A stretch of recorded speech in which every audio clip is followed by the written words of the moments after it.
Assalamualaikum warahmatullahi wabarakatuh. Perkenalkan, nama saya Sri Rahmadani dengan NIM 2104004501008 dari kelas BK 4A. Nah, video kali ini saya akan membahas mengenai teori pemilihan jabatan Holland dan teori pemilihan jabatan menurut Donald S. Super. Nah, video ini saya buat untuk memenuhi tugas ujian tengah semester atau UTS pada mata kuliah BK Karir atau Bimbingan Konseling Karir. Selamat menyaksikan. Jadi sekarang saya akan membahas mengenai teori pemilihan jabatan menurut John L. Holland. Ya, jadi teori Holland ini mengajukan teorinya dengan pendekatan yang lebih komprehensif dengan memadukan sains-sains yang telah ada. Jadi pada intinya teori Holland ini menganggap bahwa suatu pemilihan pekerjaan atau jabatan adalah merupakan hasil interaksi antara faktor hereditas dengan segala pengaruh budaya, teman bergaul, orang tua, orang dewasa yang dianggap memiliki peran yang penting. Jadi menurut Holland ini bahwasanya seseorang itu akan memilih jabatan sesuai dengan lingkungan tempat dia tumbuh, tempat dia lahir begitu. Nah, Holland ini merumuskan tipe kepribadian menjadi 6 golongan. Nah, setiap golongan dijabarkan ke dalam suatu model teori yang disebut model orientasi. Jadi model orientasi ini merupakan suatu rumpun perilaku penyesuaian yang khas.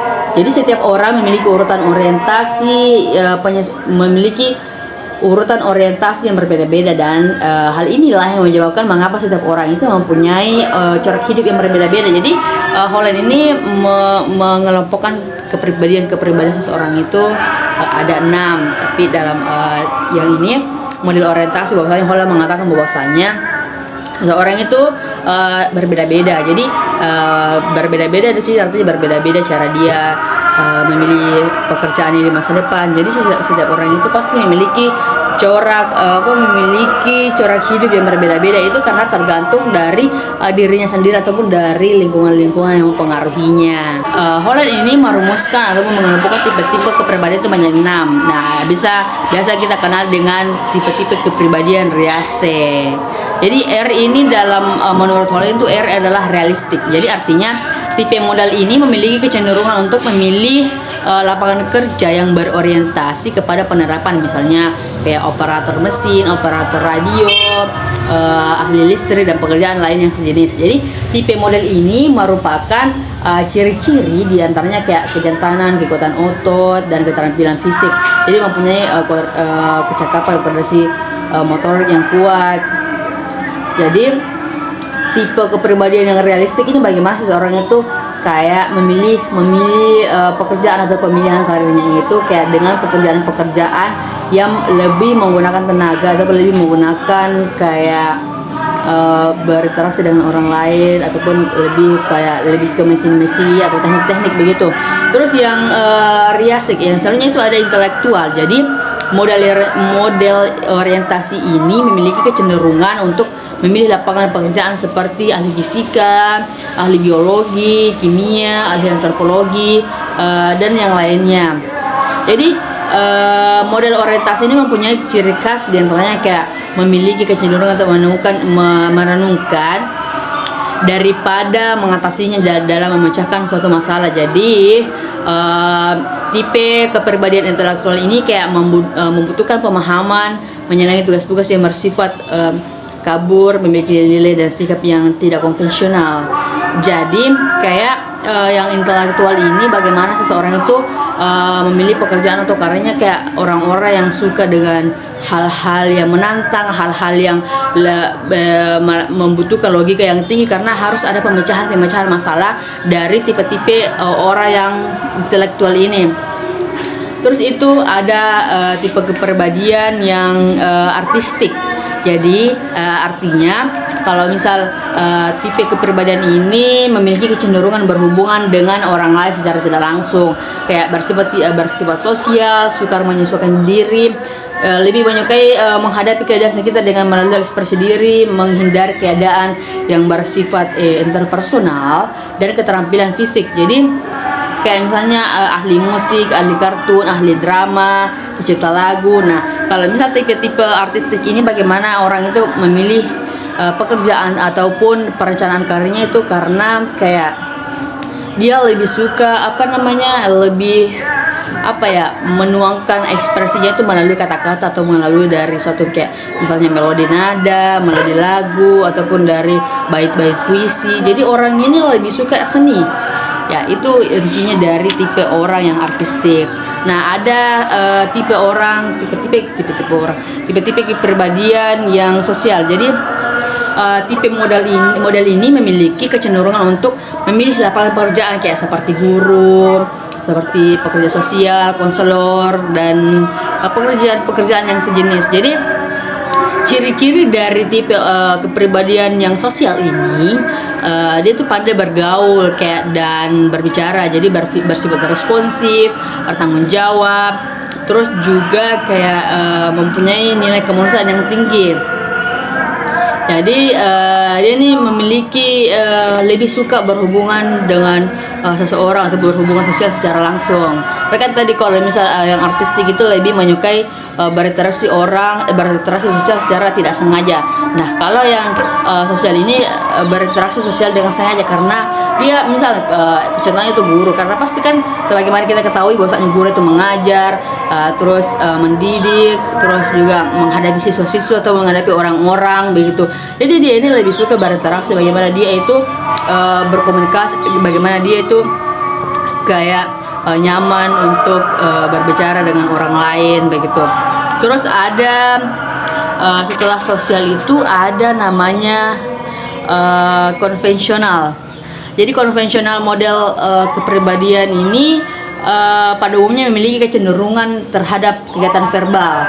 Jadi ia menyenangi bahasa yang tersusun, baik numerikal atau angka yang teratur, terus juga menghindari sesuatu yang kabur. Terus juga senang mengabdi, menghindari segala sesuatu yang kabur. Terus jadi misalnya itu orang yang kayak contoh pemilihan karirnya itu kayak contohnya sekretaris, kasir, pemegang buku, pegawai arsip, pegawas bank, dan ahli statistik. Jadi orang yang konvensional ini lebih menyenangi pemilihan pekerjaan yang berhubungan dengan angka-angka, yang berhitung-hitung. Setelah tadi saya menjelaskan mengenai tipe-tipe kepribadian menurut Holland, selanjutnya saya akan menjelaskan mengenai model orientasi pribadi dari 6 tipe kepribadian tadi. Jadi Holland ini mengajukan 6 model orientasi pribadi yang menandai lingkungan fisik dan lingkungan sosial yang sama terhadap budaya Amerika. Jadi model orientasi pribadi atau lingkungan ini selalu sesuai dengan tipe kepribadian, karena itu setiap tipe kepribadian berada dalam lingkungan yang berkaitan. Misalnya yang pertama itu ada orientasi realistik. Jadi lingkungan realistik ini ditandai dengan tugas-tugas yang kritik, fisik, eksplisit, yang memberikan tantangan bagi penghuninya. Jadi untuk dapat memecahkan masalah yang lebih efektif seringkali memerlukan bentuk-bentuk kecakapan, gerakan, dan ketahanan tertentu. Jadi diantaranya kayak kecakapan mekanik, ketahanan dan gerakan fisik untuk berpindah-pindah dan seringkali berada di luar gedung. Jadi sifat-sifat yang nampak jelas dari tuntutan-tuntutan lingkungan menciptakan kegagalan dan keberhasilan. Terus itu yang kedua ada orientasi intelektual.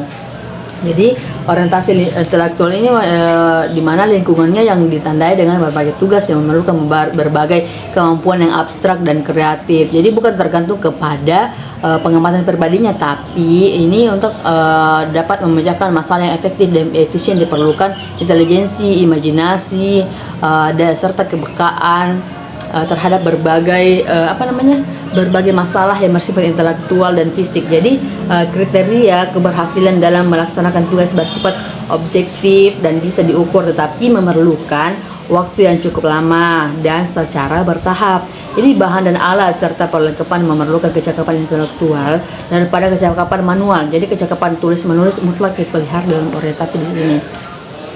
Terus yang ketiga itu ada orientasi sosial. Jadi orientasi ini memiliki ciri-ciri kebutuhan akan kemampuan untuk menginterpretasikan dan mengubah perilaku manusia. Jadi serta minat untuk berkomunikasi dengan orang lain.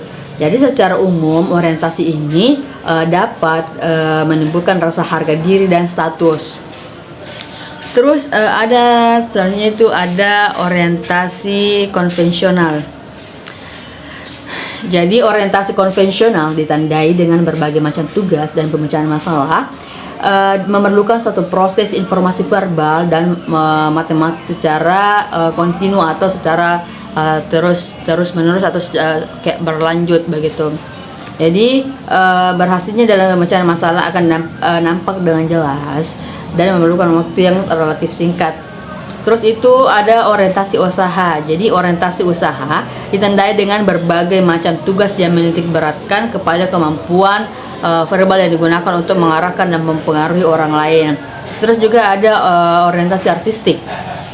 Jadi orientasi ini ditandai dengan berbagai macam tugas dan masalah yang memerlukan interpretasi atau kreasi bentuk-bentuk artistik melalui cita rasa, perasaan, dan imajinasi.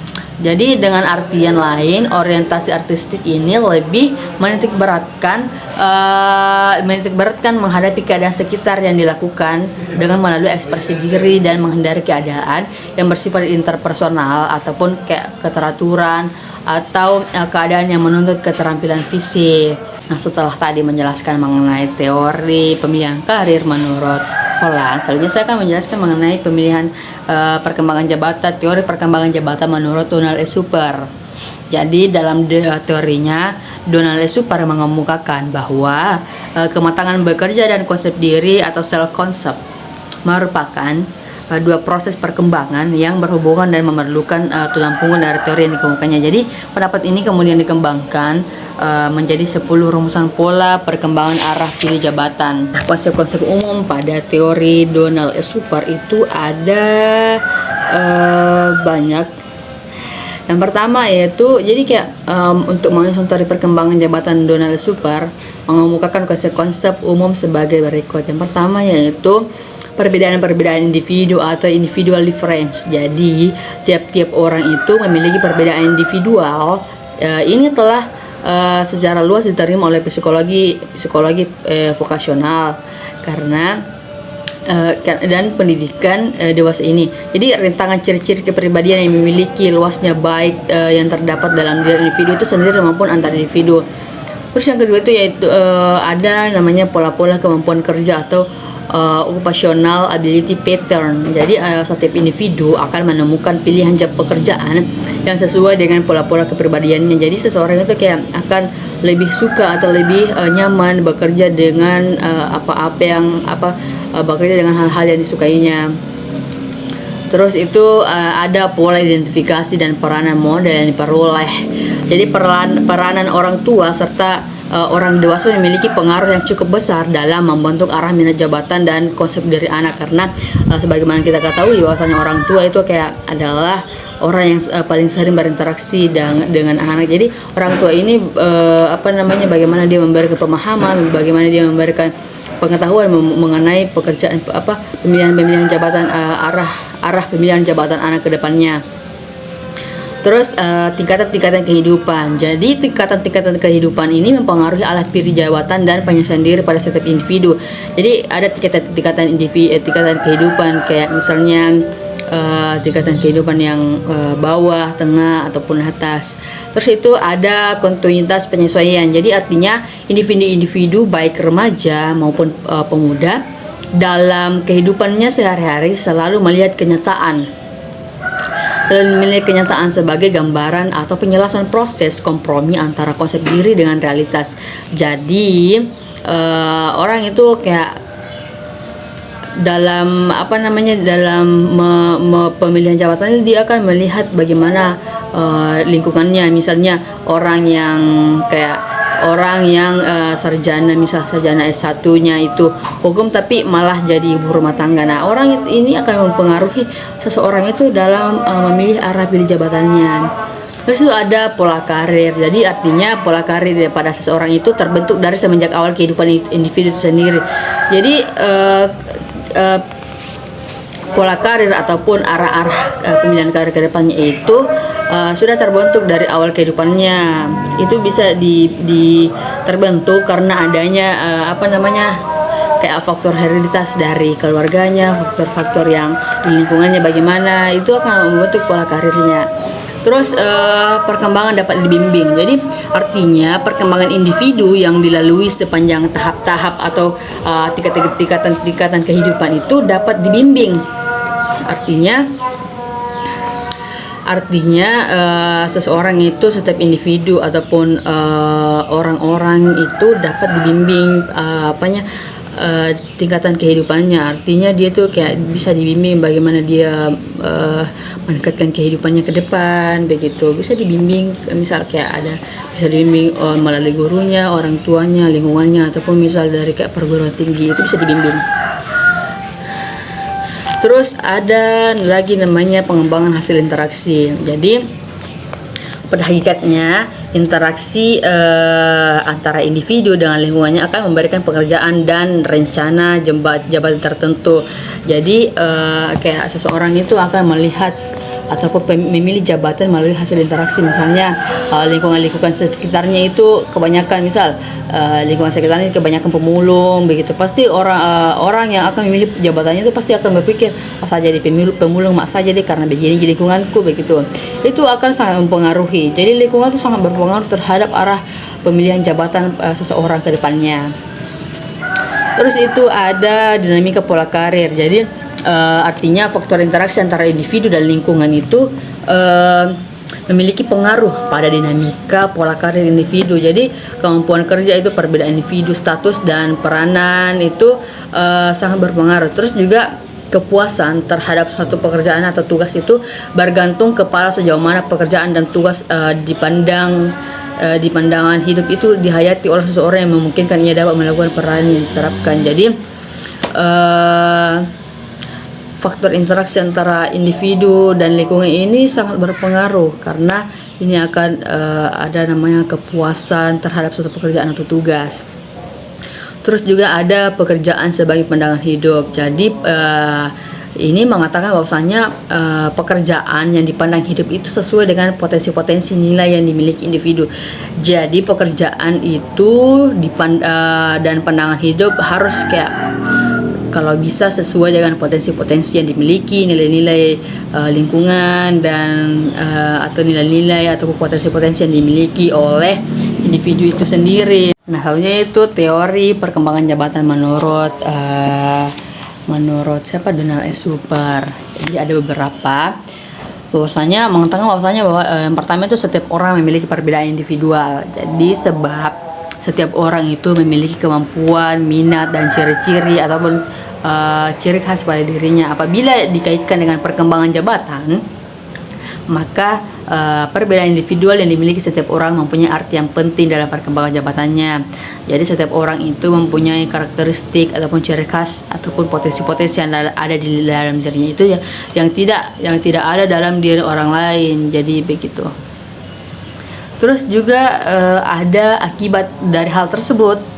Maka setiap individu itu masing-masing memiliki kecakapan atau potensi untuk mencapai sukses atau kepuasan untuk sejumlah pekerjaan tertentu. Jadi dalam mengembangkan kecakapan ataupun potensi, ini ada orang yang cocok untuk sejumlah pekerjaan tertentu, ada pula orang yang tidak cocok dengan untuk sejumlah pekerjaan tertentu. Jadi setiap orang itu punya kegemaran ataupun keinginan pemilihan karirnya ke depan itu bagaimana. Tapi misalnya ada orang yang mengatakan dia suka ini, tapi ada orang yang lain yang mengatakan dia tidak suka begitu. Itu artinya setiap orang itu punya ciri khas, setiap orang itu berbeda-beda pemilihan karirnya. Terus setiap jenis jabatan menurut pola khas daripada kemampuan, minat, nilai-nilai dan sifat-sifat kepribadian.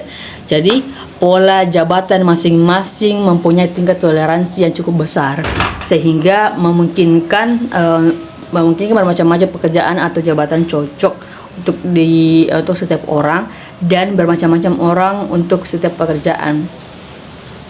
Jadi jenis jabatan itu mempunyai pola khas dari kemampuan-kemampuan, misalnya jabatan yang pada bidang seni itu akan menuntut seseorang yang memilih jabatan tersebut itu lebih tahu untuk mengungkapkan perasaan, mengungkapkan kata-kata yang lebih nyaman untuk didengar oleh orang begitu. Terus juga preferensi dan kompetensi jabatan. Jadi situasi di mana orang hidup dan bekerja. Jadi serta konsepsi dirinya akan mengalami perubahan karena waktu dan pengalaman. Jadi karena itu membuat pilihan dan penyesuaian merupakan satu proses yang kontinu atau berlanjut. Jadi proses ini dapat disimpulkan ke dalam serangkaian tahapan-tahapan kehidupan, yaitu tahapan pertumbuhan, tahapan eksplorasi, terus tahapan pembentukan, pembinaan. Jadi terus juga ada tahap kemunduran. Jadi setiap dalam pemilihan karir, dalam tahap-tahap kehidupan itu ada yang namanya pertumbuhan. Jadi bagaimana seseorang itu bertumbuh dan berkembang untuk kayak bagaimana dia ke depannya. Terus ada eksplorasi atau pencarian ataupun kayak penjelajahan. Jadi seseorang itu setelah dia tumbuh dan berkembang, dia akan menjelajah ataupun mencari tahu kira-kira bagaimana ke depannya dia. Terus ada proses pembentukan. Jadi proses pembentukan ini bagaimana seseorang itu membentuk dirinya untuk membentuk dirinya dalam merefleksikan ataupun dalam dalam melakukan apa yang sudah direncanakan. Terus itu ada tahap pembinaan. Jadi tahap pembinaan ini artinya bagaimana seorang itu mencari tahu ataupun kayak dibimbing untuk memperoleh apa yang sudah dia rencanakan ataupun mengaplikasikan rencananya ke depannya.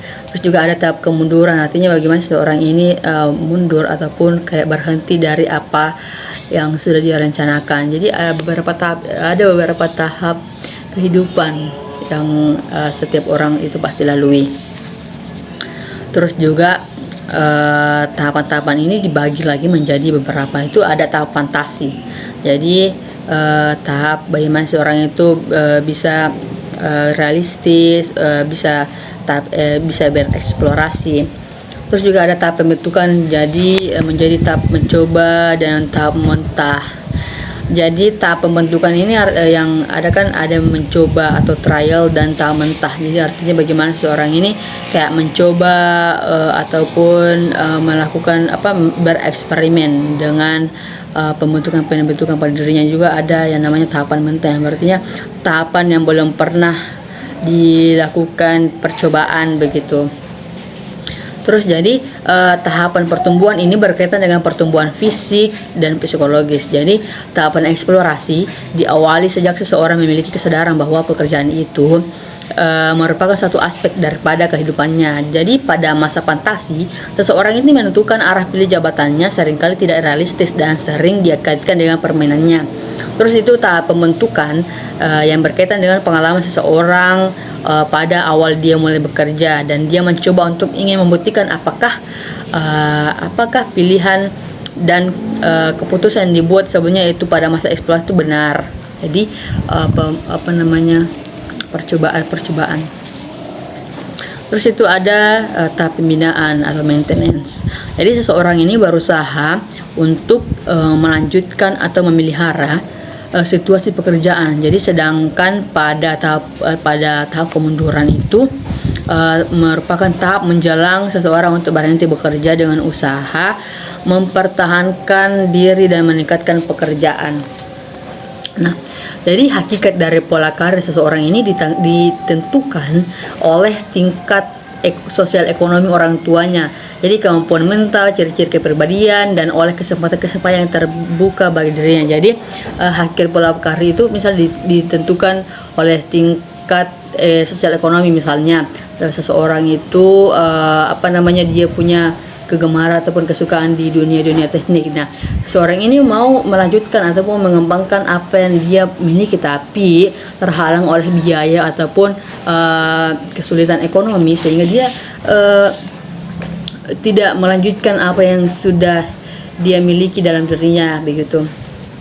Terus juga perkembangan tingkatan kehidupan atau arah pilih jabatan itu seseorang selalu berkembang. Jadi dapat diarahkan dengan usaha mempermudah proses kematangan, kemampuan, minat, usaha, bantuan dalam mencoba kenyataan dan mengembangkan konsep diri. Jadi individu ini dapat dibantu dalam usaha untuk menuju pada arah pilih jabatannya dengan melalui cara yang pertama itu membantu seseorang untuk mengembangkan potensi-potensinya termasuk kemampuan dan minatnya. Terus itu ada membantu seseorang memperoleh pengertian terhadap dirinya serta memahami berbagai kekuatan dan kelemahan yang ada pada dirinya. Jadi proses-proses perkembangan jabatan pada hakikatnya merupakan pengembangan dan implementasi konsep diri. Jadi konsep diri merupakan hasil kompromi atau perpaduan antara kemampuan dasar yang diturunkan kesempatan untuk memainkan peran dirinya. Jadi dan evaluasi terhadap usaha memainkan perannya. Terus juga ada proses perpaduan antara faktor-faktor individu dengan faktor-faktor sosial. Jadi antara konsep diri dan kenyataan. Apakah peranan itu dimainkan dalam fantasi, dalam wawancara konseling, ataukah dalam kegiatan-kegiatan nyata seperti kegiatan sekolah, kegiatan sekelompok, kegiatan part-time. Nah, semua ini merupakan interaksi antara individu dengan lingkungannya yang berbentuk pola karir. Terus ada juga kepuasan kerja. Jadi kepuasan kerja dan kepuasan hidup sangat bergantung pada seberapa jauh seseorang dapat menyalurkan potensi-potensinya dan sifat-sifat pribadinya serta nilai-nilai pribadinya secara memadai. Jadi kepuasan tersebut sangat bergantung dari kemampuan individu untuk menempatkan posisi dirinya dalam suatu jenis pekerjaan dan suatu kerja. Jadi serta jalan hidup di mana individu akan menempatkan perannya dirinya secara memadai. Jadi menurut teori Donald Super ini mengatakan bahwasanya arah pemilihan jabatan seseorang itu dipengaruhi bukan hanya dari dirinya sendiri, tapi dipengaruhi oleh beberapa faktor atau beberapa hal. Bisa dari dirinya sendiri, faktor hereditas atau faktor keluarganya, bagaimana lingkungannya, terus juga bagaimana lingkungan pergaulannya, itu sangat berpengaruh terhadap arah pemilihan jabatan seseorang ke depannya. Karena Donald Isip ini mengatakan bahwasanya itu saling berkaitan. Misalnya orang itu memilih arah jabatan kalau misalnya kayak faktor dari orang tuanya atau keluarganya, misal arah pemilihan jabatannya itu tidak harus sesuai dengan situasi ekonomi dari orang tuanya. Terus kalau dari lingkungannya, bagaimana situasi lingkungannya ataupun pekerjaan yang dominan pada lingkungannya, seseorang itu akan mengikuti karena menurutnya itu sudah ada contoh begitu. Mungkin itulah penjelasan saya mengenai arah pemilihan jabatan menurut teori Holland dan teori Donald S. Subar. Semoga apa yang saya sampaikan bisa bermanfaat bagi kita semua di masa depan, masa kini maupun masa depan nanti. Sekian, saya Sri Ramadhani pamit undur diri. Wassalamualaikum warahmatullahi wabarakatuh.